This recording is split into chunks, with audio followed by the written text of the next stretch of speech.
Hello అండి, నమస్తే. Welcome back our channel Suji kitchen recipes. ఈరోజు ఎంతో రుచిగా ఉండే వడియాల రెసిపీ అయితే చేసి చూపించబోతున్నాను. వీటిని చాలా సింపుల్గా ప్రిపేర్ చేసుకోవచ్చండి. రుచి అయితే మిగతా వడియాల కంటే కూడా ఇవి టేస్ట్ అయితే చాలా బాగుంటాయి. చాలా సింపుల్ ప్రాసెస్లో చేసి చూపించబోతున్నాను. వీడియో మిస్ కాకుండా ఎండ్ వరకు చూసి ఈ వడియాల రెసిపీని మీరు కూడా తప్పకుండా ట్రై చేయండి. ఇప్పుడైతే వీడియో స్టార్ట్ చేద్దాం. ముందుగా ఇలా ఒక మిక్సీ జార్ తీసుకోండి. ఇందులోకి ఒక కప్పు మెజర్మెంట్తో అరకప్పు వరకు ఉప్మా రవ్వని తీసుకోండి. సుజీ రవ్వ అంటాం కదా, ఆ రవ్వని ఒక అరకప్పు వరకు తీసుకొని ఇందులో వేసుకోండి. ఇదే కప్పుతో అరకప్పు వరకు సగ్గుబియ్యాన్ని తీసుకోండి.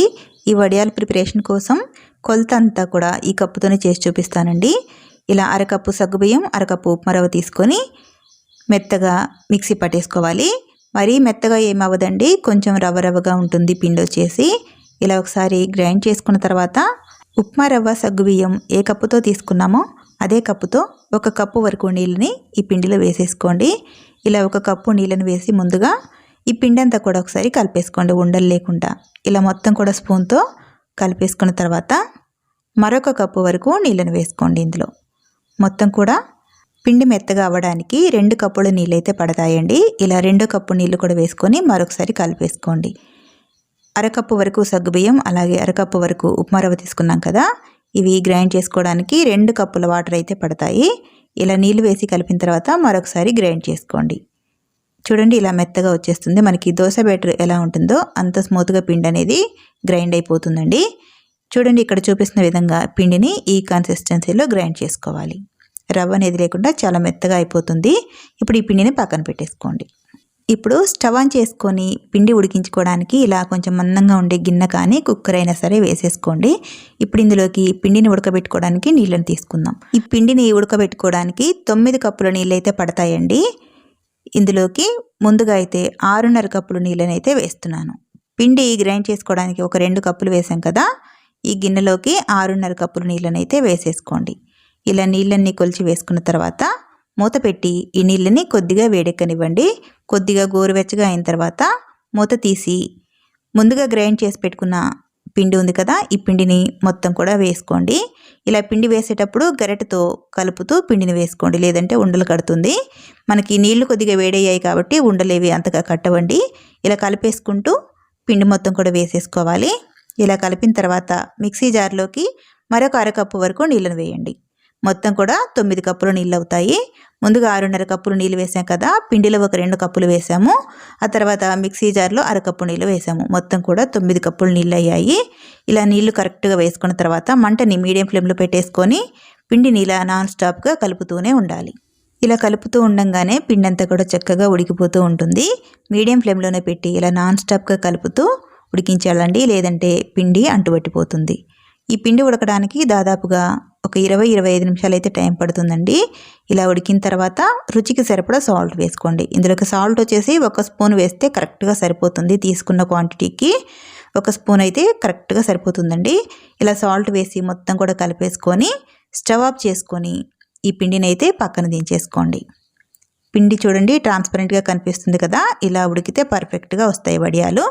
ఇలా పక్కన దించేసుకున్న తర్వాత మరొకసారి కలిపేసుకొని ఇందులోకి నువ్వులను అయితే వేసుకుందాం.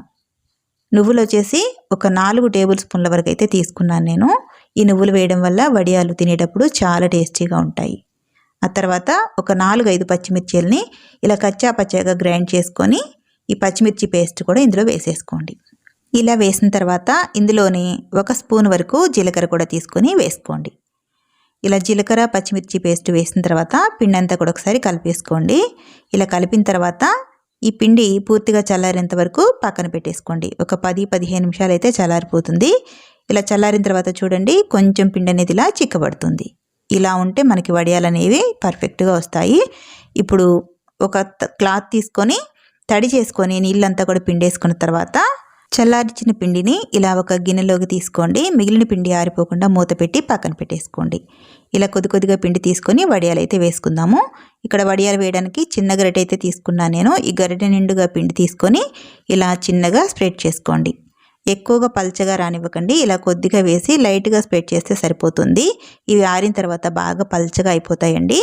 ఇలా లైట్గా అనేస్తే సరిపోతుంది. ఇలా పిండి అంతా కూడా మనకి కావాల్సిన సైజులో వడియాలు అయితే వేసేసుకోవచ్చు. నేను ఇక్కడ మీడియం సైజులో వేస్తున్నానండి. చిన్న చిన్నగా ఇలా మొత్తం కూడా వేసేసుకొని ఫ్యాన్ కింద అయితే ఆరేసాను నేను. ఒక రోజంతా కూడా ఫ్యాన్ కింద వేసిన తర్వాత నెక్స్ట్ డే కొంచెం ఎండలో వేసానండి.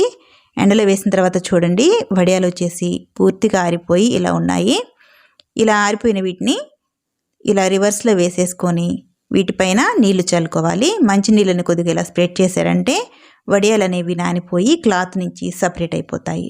ఇలా కొద్దిగా క్లాత్ని లాగారంటే చూసారా వడియాలు అనేవి ఈజీగా వచ్చేస్తాయి. చూసారా వడియాలు అనేవి నానిన తర్వాత ఈజీగా వచ్చేస్తున్నాయి. మొత్తం కూడా ఇదే విధంగా తీసేసుకోవాలి. మనం వడియాలు వేసేటప్పుడే మరీ ఎక్కువగా స్ప్రెడ్ చేసుకోకూడదండి. ఇవి వడియాలు వచ్చేసి చూసారా ఎంత పల్చగా వచ్చాయో, ఆరిన తర్వాత ఇలా పల్చగా ఉంటాయి. ఇలా మొత్తం కూడా తీసేసుకొని ఒక్క అర్ధగంట వరకు ఎండలో ఉంచేసారంటే మనకి మరి కొద్దిగా ఆరిపోతాయి. నీళ్లు చల్లి తీస్తాం కాబట్టి. ఆరిన తర్వాత చూడండి వడియాలు చూపిస్తున్నాను ఎంత చక్కగా వచ్చాయో, పల్చగా అప్పడాల్లాగా వచ్చాయండి వడియాలు వచ్చేసి. విరిగిపోకుండా చాలా బాగా వచ్చాయి. ఇప్పుడు వీటిని అయితే ఫ్రై చేసుకుందాం. స్టవ్ ఆన్ చేసి ఆయిల్ కొద్దిగా ఇలా వేసి వేడి చేసుకోండి. ఆయిల్ అనేది బాగా వేడెక్కిన తర్వాత ఈ వడియాలను ఇలా ఒక్కొక్కటిగా వేస్తూ చక్కగా ఫ్రై చేసుకోవాలి. ఆయిల్ అనేది చక్కగా వేడెక్కిందంటే వడియాలు అనేవి ఇలా పొంగుతూ వస్తాయండి. ఆయిల్ వేడిగా లేకపోతే ఇలా పొంగుతూ రావు. చూసారా ఈ వడియాల్లోకి ఎలాంటి వంట సోడా వేయకపోయినా కూడా చక్కగా పొంగుతూ వస్తున్నాయి కదా. ఇంతేనండి, ఎంతో రుచిగా ఉండే వడియాలు అయితే రెడీ అయిపోయాయి. కేవలం సగ్గుబియ్యం ఉప్మా రవ్వతోనే ఈ వడియాలు అనేది ప్రిపేర్ చేసుకోవచ్చు. ఇందులో ఎలాంటి వంట సోడా వాడలేదండి. కేవలం సగ్గుబియ్యం ఉప్మా రవ్వతోని ఈ వడియాలు అయితే వేసి చూపించాను. మీరు కూడా ఈ ప్రాసెస్లో ఒకసారి తప్పకుండా ట్రై చేయండి. ఫ్రై చేసిన వడియాలకును ఫ్రై చేయని వడియాలకి చూసారా సైజ్ అనేవి తేడా తెలుస్తుంది కదా. చాలా క్రిస్పీగా వస్తాయండి. మిగతా వడియాల కంటే కూడా వీటి రుచి చాలా బాగుంటుంది. మీరు కూడా ఈ ప్రాసెస్లో ఒకసారి ట్రై చేసి ఈ రెసిపీ మీకు ఎలా వచ్చిందో కామెంట్ చేయండి. మరి ఈ వీడియో కనుక మీకు నచ్చితే ప్లీజ్ ఒక లైక్ చేసి ఈ వీడియోని మీ ఫ్రెండ్స్కి రిలేటివ్స్కి షేర్ చేయండి. కొత్తగా ఎవరైనా నా ఛానల్ని చూసినట్లయితే please subscribe to my YouTube channel. Thank you.